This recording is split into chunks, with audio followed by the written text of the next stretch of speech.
Hey guys, this is OddOneGaming. This is going to be another Raid Shadow Legends video.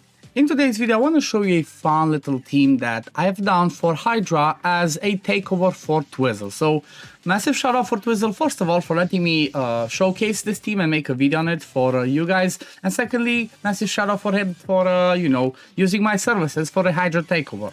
If you're one of the ones that you're interested in a takeover, maybe Hydra, Dungeons, Arena, any area of the game, feel free to join my Discord. There's a link in the description and in the pinned comment. Click that one and then you can join my Discord. You can see the services that I offer and the prices and whatnot. So, I can definitely help you out if you want to. But the reason why I really wanted to make a video on this team is because, well, 80% of it is free champions, if not more. Honestly, maybe even the last two ones could be more free champions, might even work with some replacements, but the team that I'm talking about is actually going to be, oh yeah, by the way, it's Brutal Hydra and it's full auto. I didn't have to touch anything, it just goes on its own and whatnot, but the team is using this one. It's using Mithrala, which obviously if you're playing for a while, if you acquired Mithrala, she's definitely worth investing in.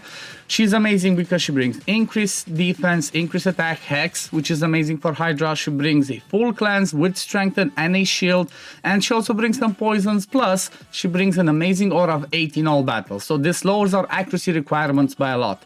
Secondly, one of the most underrated still legendaries in the game, from as far as I can see. I've seen people just feed her into Lydia to make her +1, but the second one is V6 the Unbowed. The reason why she's so amazing, well, AoE provoke on a 3-turn cooldown, AoE decrease speed plus ally protection on a 2-turn cooldown. These two make her an amazing candidate for Hydra. If you just build her right, fast enough, she can keep that decrease speed and that provoke up most of the time.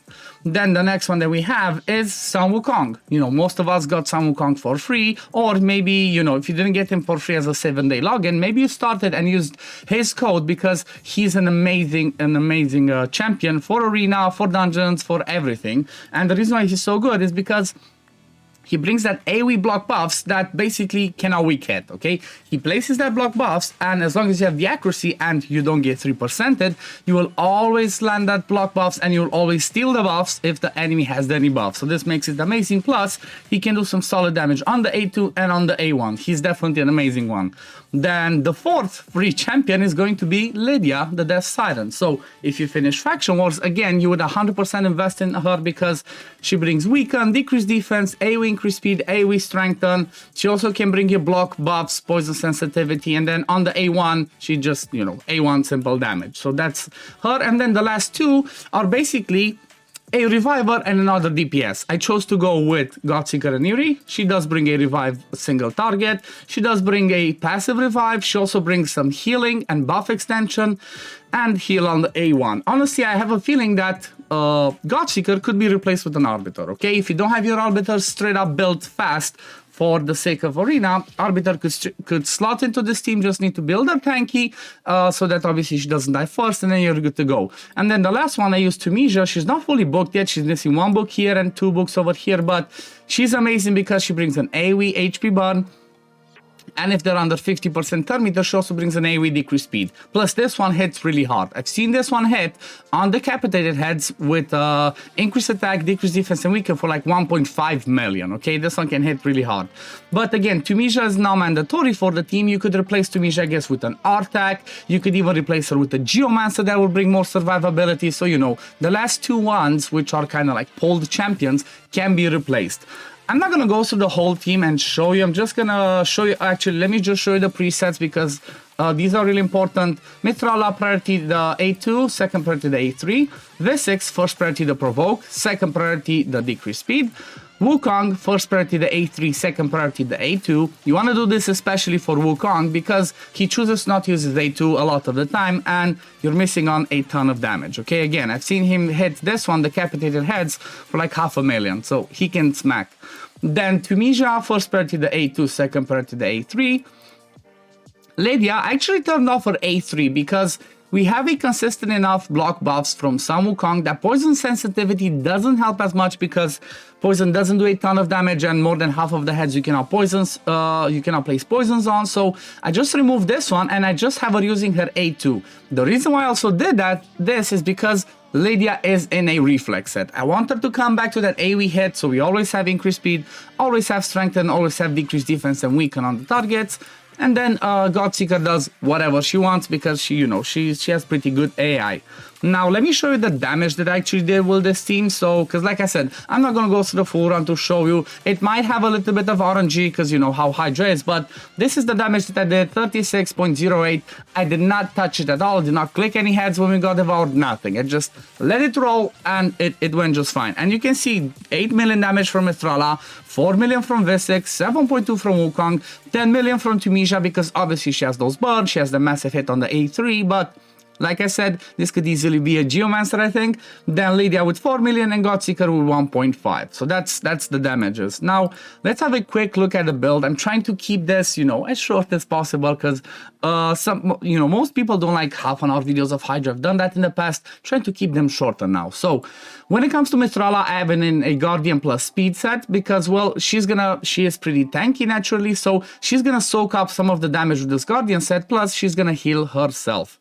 So the stats that I have on her, 243 speed, 100% crit rate, 269 accuracy. She does get a boost from her aura, so she's basically over 300. You basically need around 330 accuracy to land debuffs on Hydra Brutal. And then apart from that, survivability, fully booked, and then masteries, I went with War Master, and you definitely want to grab this unless you're using Mithrala, and the next one I'm going to show you in something that you want them specifically speed tuned where they don't gain turn meter. You want to get Rapid Response and then Arcane Celerity because you're going to have lots of buffs and debuffs. Every time they expire, you get the chance to get turn meter, so that's really helpful. And then again, like I said, War Master down here for extra damage. Then Lydia, exactly same masteries with War Master and then same principle, Rapid Response and Arcane Celerity. She is running in a reflex set like I mentioned, plus she has the Blood Shield Ring because I kind of tried to make her the Mischief tank. That's why I gave her Lightning Cage. This one actually counts as an extra buff. And like I said, she has resist, 450 resist. Accuracy is a little bit on the lower side. I would prefer like 240, 250 with the aura that we have. But apart from that, it's pretty good. 250 speed, then survivability. So that's Lydia again, fully booked because you want that. Then Godseeker and she's in a Relentless, and basically I built her just tanky. If you can afford and you can see that she survives, try to give her some resist because sometimes Dead of Mischief might hit somebody else like her, for example, and you obviously want to try and avoid have those buffs stolen. But if not, just keep her like, over 220 to 30 speed and survivable. Masteries, I did not change them. I kept the ones that he had. I could easily have gone maybe with War Master for more damage when she does that AoE A2. Then Sun Wukong is in a mix and match build. Basically, I just built him for damage with the accuracy that we need. So he's at 260 accuracy, 226 speed, 100% crit rate, good crit damage, good attack, but I also gave him some survivability. After you go higher in Hydra, like from Brutal and Nightmare, the heads hit a lot harder. And because I have no decreased attack in the team, then I obviously want them to be a little bit, the DPS to be a little bit tankier so they don't instantly die. When it comes to masteries, War Master, and then down the support tree, pretty standard masteries for stuff like this. Then the next one is Tunisia, again, War Master, and then down the support tree. She's almost fully booked, as I showed. Same principle as Wukong, basically mostly damage, decent speed, over 200 speed, 100% crit rate, good crit damage, good attack, some HP, some defense, and the accuracy to land the debuffs. For that reason, I actually gave her HP as a rank, and honestly, if it looks a little bit dodgy, just give her an HP or maybe defense percent chest because she has a pretty solid defense compared to her HP. I think the defense percent would be better than that. But yeah, that's Tunisia, and then the Visix, like I mentioned, one of my favorite champions. She's just so good for Hydra. She's in a reflex set because you want her to come back to the A3 and A2 as much as you can. She's running with War Master, same masteries on the support tree like Lydia and Mithrala. And the stats that she has, I made her pretty fast because, well, you want her to cycle through her skill so she comes back to the provoke fast enough to basically keep that Head of Decay in check all the time. So 266 speed, just gave her 100% for a bit of damage, good HP, good defense, and then 241 accuracy. Again, keep in mind I have this accuracy because I have Mithrala in the lead that brings me that extra 80 accuracy. And yeah, I guess this is the team. Like I said, these people could be replaced. Godseeker could be replaced by Arbiter. Tunisia could be replaced by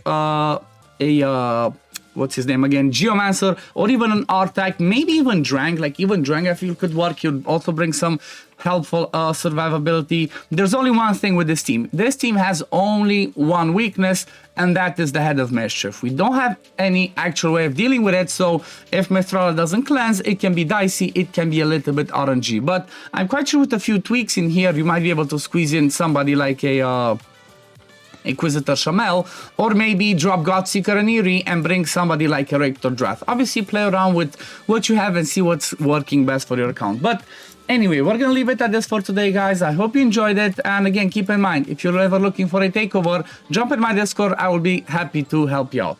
But yeah, thank you all for watching. As always, guys, if you do enjoy my content, don't forget to like this video, subscribe to the channel to see when I upload next, and I'm gonna see you on the next one. Peace, love, take care, everyone. Bye, guys.